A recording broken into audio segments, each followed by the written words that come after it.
If this happens to you, run.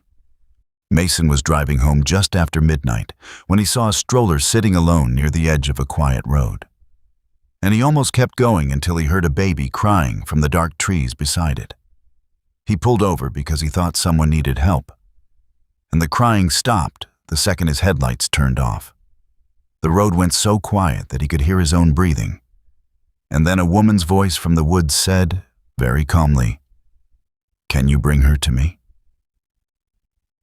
Mason could not see anyone out there, and that was the first thing that felt wrong.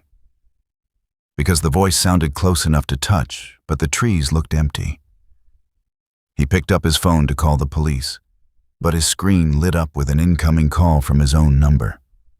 When he answered, he heard his own voice whisper, "Do not leave the car. She is trying to make you walk." He dropped the phone and locked the doors, and right then, the baby started crying again. Only now it came from the back seat.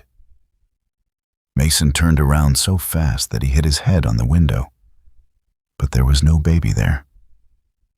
There was only a small blanket on the seat that had not been there before. And it was wet like it had been left out in the rain. Then the woman's voice came from right beside his driver's window, even though he never saw her walk up. She said, "That is not my child." Mason started the car and sped away without looking back. And when police came with him later, they found no stroller, no blanket, and no footprints anywhere near the road.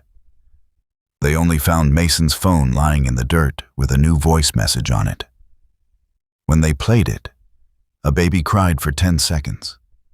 And then Mason's own voice said, "She got in when I looked away. Sleep with your phone on loud tonight."